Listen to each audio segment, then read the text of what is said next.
Hey everyone, it's Mike Ware, and gonna do some minecarts today.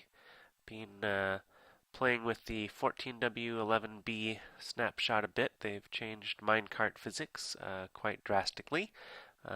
Still a little weird at times, so not sure if it's gonna change, but been wanting to do a minecart video, so figured it would be a good excuse. So minecarts go a lot faster now. But that comes at a price, and that has to do with curves and hills. So I'm going to demonstrate here. So we've just got some powered rail, and then it curves right away. So if I hop in here, we'll see that as soon as I go around the curve, I actually get derailed. So that's the change here. It's that minecarts can go faster, but the price is that you have to do a little bit more planning. But there's a couple of little tricks, which we'll get to in a minute. So the other thing that changes is going up hills here. So I'm going to fly back over here. And so now if I get on the minecart, I'm not actually going to be able to go up this hill. I actually get stuck. Um, However, if I'm not in the minecart itself can actually fly up okay. So the physics are quite different for players in minecarts and just empty minecarts, which is a little troubling. Had some issues later I'll get into and haven't quite found a solution yet. And this applies to mobs as well, or depending on the weight of the mob. It seems some mobs affect the physics more than others. So I can create a villager here, stick him in a minecart. That didn't work. Just plop a minecart there. There we go. And we should see that he doesn't go up the hill. Of course, as I'm recording, he does go up the hill in this case. So I've noticed that a couple times too, that in certain instances, the physics kind of gets ignored. I was even in a minecart once and it went up the hill fine. Let's try this again. Okay, now he's in the minecart, but he's not on the track. This went a lot better in practice, I swear. Okay, so now push him on there. Okay, so he's supposed to not be able to go up the hill like that. He gets stuck. And this should just repeat. But as I've seen, and even with myself in it, sometimes it doesn't actually maintain the new physics, and it'll just kind of continue on. So it's a little bizarre. So I'm assuming there's going to be more changes coming up to address some of those issues.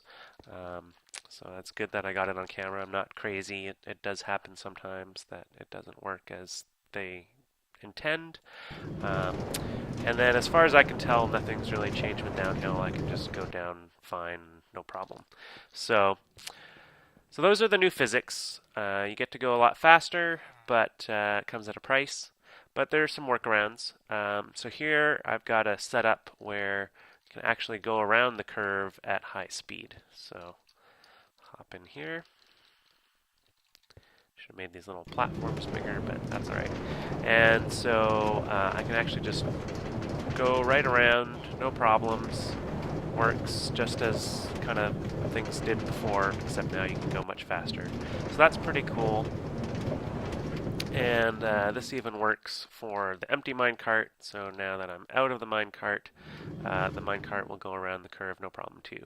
And so the trick is really just to have blocks at these positions here, right at the corners, but not at the corner itself. If you put blocks here in the corners in these green spots, it'll either slow it down on the outside here, or you kind of get the glitched suffocation effect if you put a block there. So that's not really fun. So just put it there and see if I get in the way, and it still affect the minecart. So yeah, the new speed is pretty cool, but a little bit more planning is required. You just need to make sure you put these blocks on around the corners to make sure that you can actually keep your speed up, not slow down, and go around the corner without flying off. So that's the corners. The hills are a little bit trickier.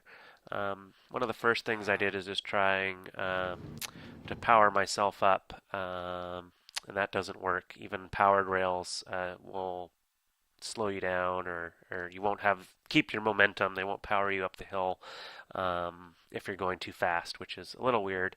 So I put a couple unpowered rails here, and that seems to work sometimes, but as we saw with Villager, things don't always act the same way each time. So let's see if this works here. Yeah, so in this case, I'm able to get up the hill, not just stop at the bottom, but you can see that in some situations here, I don't actually get to keep going my way up the hill.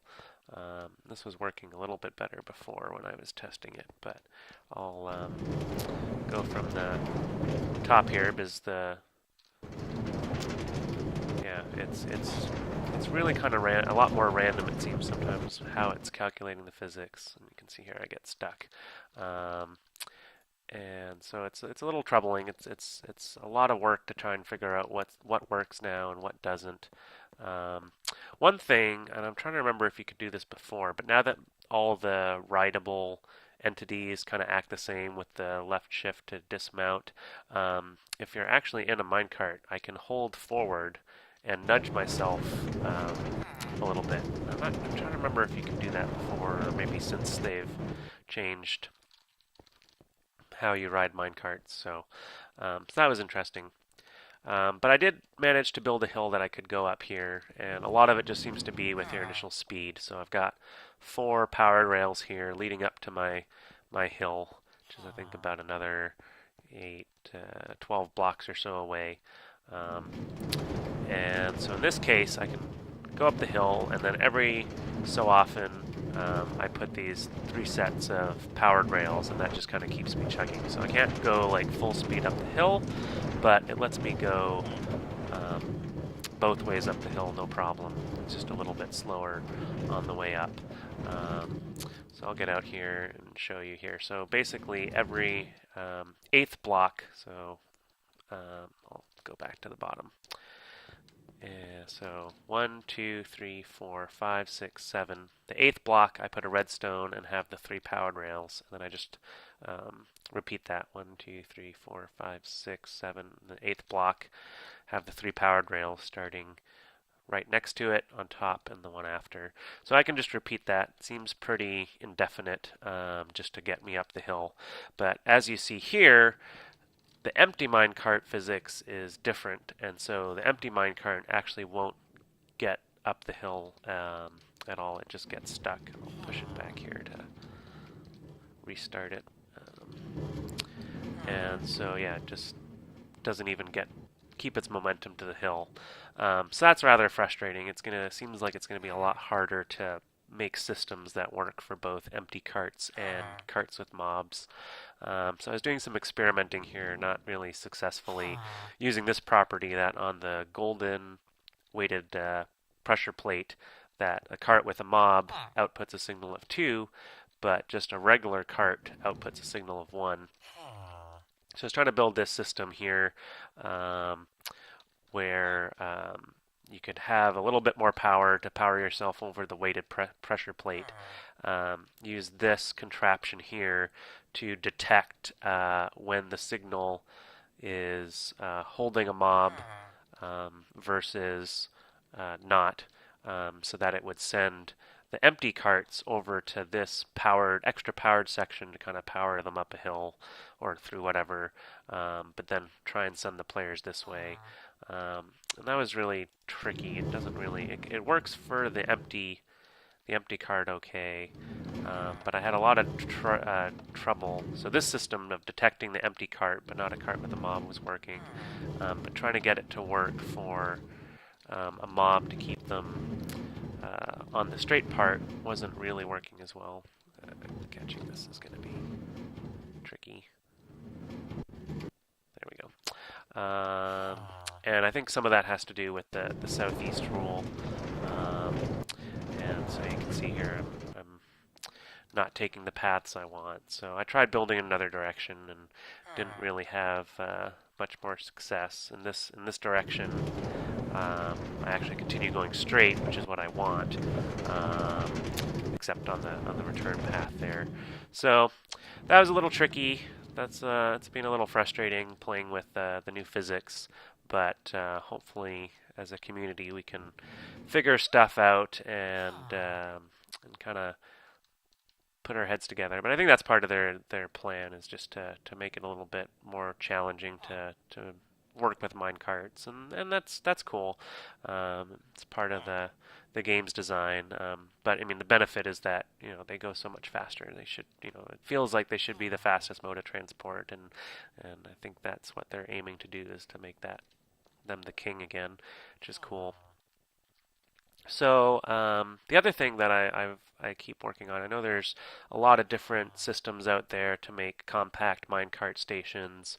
Um, but I really been wanting to make a compact minecart station, but that's also pretty to look at. And so that's what I've done over here. I've got a nice compact system that works with arrivals and departures, so you can leave the station, come back. It's all on this linear piece of track here, so you can go out and have it take you to wherever you want, and it'll work okay. And has a few optional things you can do to it. Like for instance, this light tells you if there's minecarts available or not. Um, and so let me just show you how it works here. So you step on the pressure plate. It pushes this block up. That's one of the optional things to just keep you from leaving once you've summoned a minecart. You get in the minecart and it automatically takes you on your way. You don't have to do anything. And then when you come back, you get ejected in your little cubby here, and you're right back where you started. So you can put these at your different ends and have a renewable minecart station, and it's pretty neat, all automated. So I can just keep on doing this. Someone else came along, as long as there's a minecart there, they can use the system. Of course, that causes issues with traffic down the line if you're both trying to go opposite directions, but there's other ways to figure that out. So you can see here I've got a dispenser. If I take this out, then the light goes off, showing that it's empty.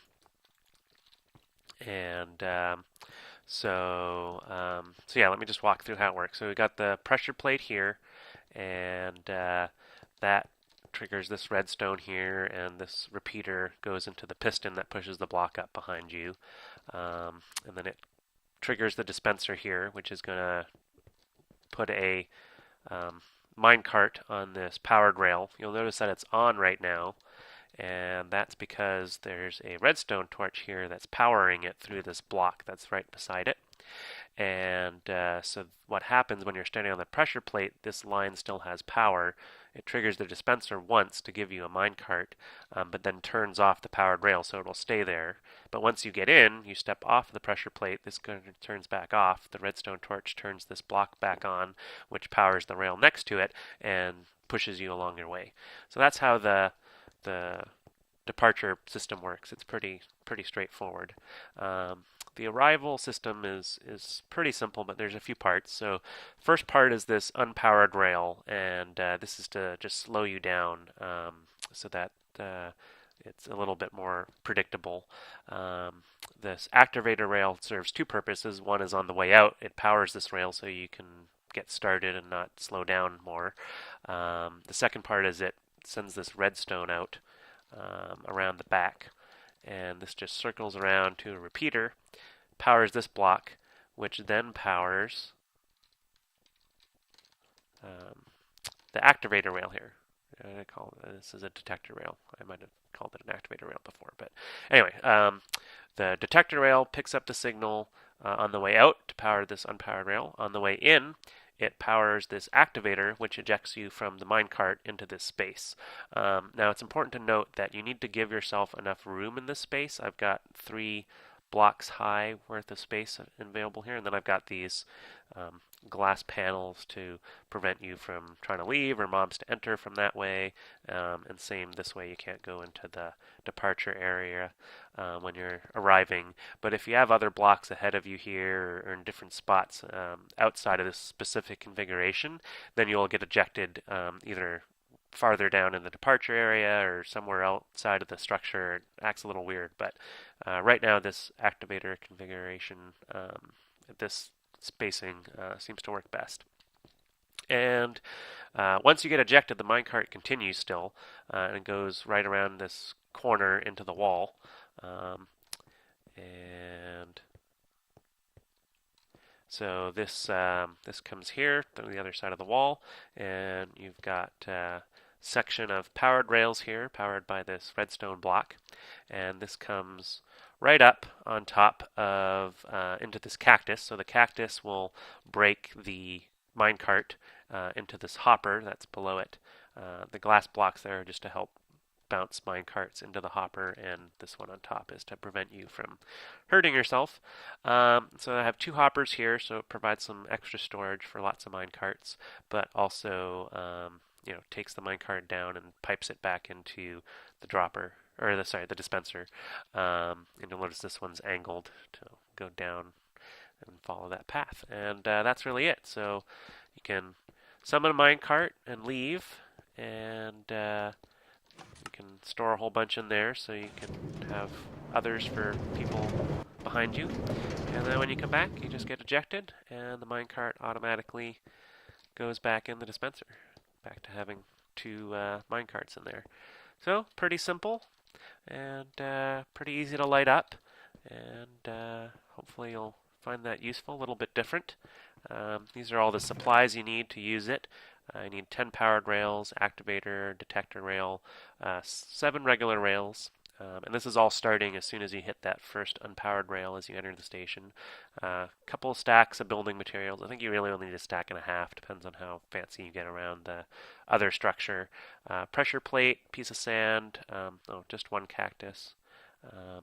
2 hoppers, fix that now. 1 cactus, 2 hoppers, 3 pieces of glass for around the cactus there, 4 glass panes for inside there, redstone torch, block of redstone, 16 redstone, 4 repeaters, and a dispenser. The optional components there are the sticky piston if you want to trap the player in. You can also put an extra layer of wall there to really trap them so they can't go into the departure area. Comparator for the redstone lamp if you want to show when it's empty. A couple pieces of glowstone to light things up, and a couple signs to mark it. And that's it. So I'm going to do another video that shows the actual construction on this side, and I'll post that in a little bit later, probably Tuesday, I think. But thanks for joining me, and hope this was useful for you. Thanks.